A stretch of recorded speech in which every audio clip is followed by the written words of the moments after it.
अस्सलाम वालेकुम। उम्मीद है आपको वीडियो पसंद आएगी। चैनल को सब्सक्राइब करें। अबरार ने आंखों में आंसू लिए जवार की तरफ देखा। आगे क्या होगा? मैं अपनी आवाज़ में परेशान था। अब मैं 7 दिन के लिए सरन के घर जाऊंगा। एक लम्हे के लिए भी नहीं। अपना ख्याल रखना जैसे तुम रख गई हो। बस मुझे 2 दिन के कपड़े दे दो और अबरार के कपड़े भी खोल दूंगा। मैं भी ऐसा ही करूंगा। गुरूर जुरन ने उसके घर और घर की दीवारें तोड़ दी थी। कमरे में खामोशी थी। ये खामोशी तूफान की तरह थी। एक तूफान था जो रिश्ते को बहा कर ले गया था। कमरे में फैली खामोशी को अबरार की तेज आवाज ने तोड़ा। क्या आपको हरम के बारे में कुछ मालूम था? जाविया ने उस समत देखा जिसमें उससे गलती हुई थी। लम्हा इतना बेबस था कि उसका बोझ बर्दाश्त नहीं कर सकता था। अबी ने आयशा से कहा, लोग मुकार के इंतजार में हैं, लेकिन कोई खबर नहीं। इब्रार की परेशानी को गहराई से महसूस किया गया। उसकी आवाज़ मेरी अपनी लग रही थी। फोर्स अभी तक मौजूद थी। मैं छोटी बच्ची के सख्त अल्फाज बर्दाश्त ना कर सका। मैंने उसकी इब्रार की आवाज़ सनी और आंखें बंद कर लें। हरम के तज़किरे ने मेरे दिल को किसी कोने में दर्द कर दिया। वो जानते थे कि हरम की खामोशी के पीछे अभी तक कश्ती का कोच फौंक रहा है। जावेद ने सर हिलाया। वो वादा करने वाला था और उसकी आवाज़ सख्त थी। मैं धवां हरम को लौटा दूंगा। फिर वो अकेला चला गया। कमरे में एक लम्हे के लिए खामोशी छा गई, लेकिन उस बार ये सिर्फ खामोशी नहीं थी।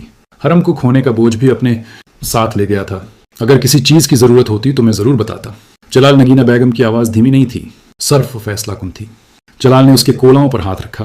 उसकी आंखें आंसुओं से भरी हुई थीं, जैसे वो हरम को जानकर अंदर से खाली हो गई हो। जलाल ने उसके कोलाओं पर हाथ रखा और जलाल ने उसका हाथ इससे हटा दिया, लेकिन जलाल ने उसे काट दिया।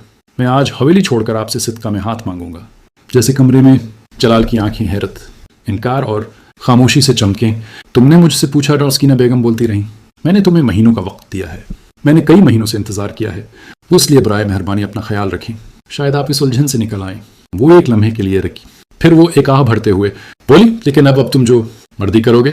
जलाल ने मोरली की तरफ देखा। वो दिल से अलग था, लेकिन फैसले की दीवार उसके सामने खड़ी थी। ये उसकी माँ का सिर्फ एक हुक्म था। ये एक भकारी थी जो उसे अपनी जिंदगी बदलने पर मजबूर करने की कोशिश कर रही थी। उसके बाद नगीना बेगम के दिल को हथौड़े की तरह महसूस हुआ। वो मुड़कर देखने लगी। मेरे दिल में सदमा और इनकार था। अब मुझे भी लग रहा है कि नगीना बेगम ने इख्तिदार संभाल लिया है और कहा, हाँ साहब, हरम ने अपनी मर्जी से क्या है। एक लम्हे के लिए रखा, फिर दोबारा शुरू हुआ। वो अपनी मर्जी से किसी और के साथ भाग गई। उसने तुझे आशिक बनाकर छोड़ दिया, बाज उड़ गया। वो मेरी माँ थी, सदमे की हालत में थी। वो बहुत डरी हुई थी। वो मुझे छोड़ नहीं सकती थी। बस करो जलाल, अपने आप को धोखा देने का वक्त आ गया है। तुम मुझसे दौर हो गए। कोई खबर नहीं, कोई पैगाम नहीं। वो करीब आकर बोली, अगर वो मजबूर होती तो अब तक वापस आ चुकी होती। जलाल ने दीवार का सहारा लिया। दिल मानने को तैयार था, लेकिन मेरे मोना में जहर अब भी मौजूद था। तुमने एक ख्वाब को हकीकत बना लिया है। सकीना बेगम ने बहुत कोशिश की और इस ख्वाब ने आपको छोड़ दिया। कमरे में गहरी खामोशी थी। जलाल की आंखें नम थीं, लेकिन होंठ खामोश थे। कल के मेहमान आए। इनके सामने बैठने के बाद आप कहने लगे कि आप उसे पसंद करते हैं। सबीहा के हाथ गैर इरादी तौर पर एक दूसरे को छूने लगे। उसके दिल की धड़कन तेज हो गई, लेकिन उसने नजरें हटा लीं। आपको भी लड़का पसंद है, इसलिए हमें इस रिश्ते पर कोई एतराज नहीं। सबीहा ने कुर्सी से सर उठाया। उसकी आंखों में भी हैरत थी और वो भी अजनबी। आपने वाकई हर कदम के बारे में सोचा है। घर बन गया, लोग यहाँ हैं और आपके लिए सब कुछ तरतीब दिया गया है। वो खामोशी से उठकर कमरे से निकल गई। उसका किसी से बहस करने का, खुद को समझाने का, सवाल उठाने का कोई इरादा नहीं था। पिछले दिन से एक सायहास के ऊपर खींचा हुआ था। यावर उससे अस्पताल में मिला। भाई का नज़ारा, राहदारी का नज़ारा, दुआओं की महक और बस्तर के पार लेटा एक शख्स। आंखों में दर्द के बावजूद अजीब सा सुकून था। यावर देख सकता था कि वो अपनी ही सोचों में खोया हुआ था, शायद जिंदगी और मौत के दरमियान किसी किस्म की सोच में। लेकिन सबीहा ने उसे देखा था, कभी कभी सिर्फ एक नज़र से, और वो उसके दिल के गहरे कोनों में दाखिल हो चुका था। वो अस्पताल में बहुत बीमार था। सवालात बहुत थे, लेकिन जवाब सिर्फ मेरे पास था। ये नफरत इतनी शदीद थी कि उसका दिल देल रहा था।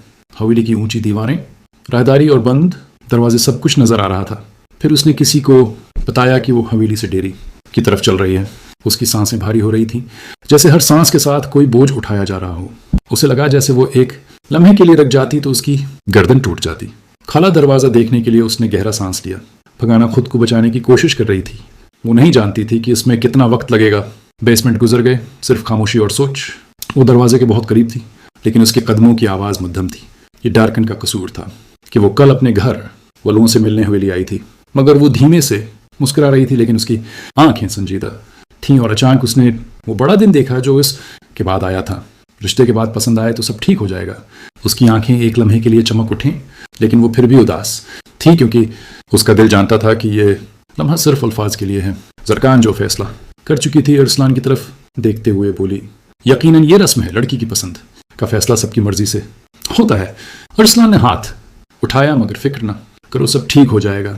خاموشی میں صرف امید کی ایک مدھم کرن تھی جو سبیہا کے دل میں جگمگا رہی تھی، اور شاید وہ دن دور نہیں جب سب کچھ طے ہو جائے گا۔ ارسلان زرکان کے ساتھ حویلی سے باہر نکل گیا۔ اس کے قدموں میں ایک عجیب سی بے چینی تھی۔ سارے سفر میں اس کا دل دھڑکتا رہا۔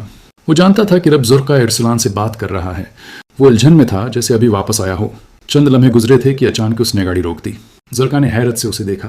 ارسلان کا فیصلہ صانب تھا۔ اس نے کچھ نہیں کہا۔ وہ اس کی طرف پلٹا۔ اس کی آواز سن کر اسے دکھ ہوا۔ وہ اداس بھی تھا۔ ارسلان کی نظریں اس پر رنجیدہ تھیں۔ اس نے اسے ایسے دیکھا جیسے اس نے کتاب پڑھی ہو۔ مجھے آپ کی فکر تھی۔ وہ دھیرے سے اس کے پیچھے گیا اور اس کا ہاتھ پکڑ لیا۔ اس نے سبیہا کا ہاتھ پکڑا۔ سبیہا نے اپنے ہاتھ کا ہلکا سا لمس محسوس کیا، نہ صرف میرے ہاتھ پر بلکہ میرے دل میں بھی۔ وہ میرا ہاتھ چھوڑ دینا چاہتی تھی، لیکن اس کی موجودگی میں ایک عجیب سی کمزوری تھی۔ وہ جیسے چاہتی تھی بولنا چاہتی تھی۔ اس نے میری طرف دیکھا اور کہا، لیکن اس کی آواز اس کے الفاظ سے مطابقت نہیں رکھتی تھی۔ ارسلان نے اس کا ہاتھ مضبوطی سے تھام لیا۔ کچھ جگہیں ایسی ہیں جہاں نہ تو انا اور نہ ہی رخ کو یقین تھا۔ تمہاری ہمت کیسے ہوئی؟ میں آپ کا ہاتھ پکڑوں گا۔ میرا ہاتھ چھوڑو۔ تم میری بیوی بن کر رہو۔ آپ کا مجھ پر اتنا حق ہے۔ سبیہا نے ہچکچاتے ہوئے میرا ہاتھ چھوڑنے کی کوشش کی۔ کیا مجھ پر تمہارا کوئی حق ہے؟ میرا ہاتھ چھوڑو۔ آپ خود کو آزاد کر لیں گے، تب اس بار معاملہ حل ہو جائے گا۔ ارسلان نے اچانک اس کی کمر پکڑ لی۔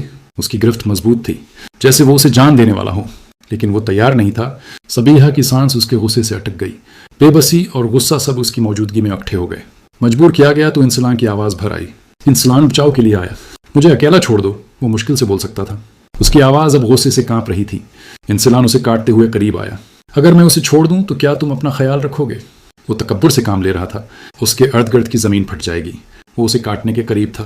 اس کی گرم سانسیں میری گردن کو گرم محسوس کر رہی تھیں۔ یاور کسی کام کے زیر اثر کیمپ کے کنارے پر آ گیا۔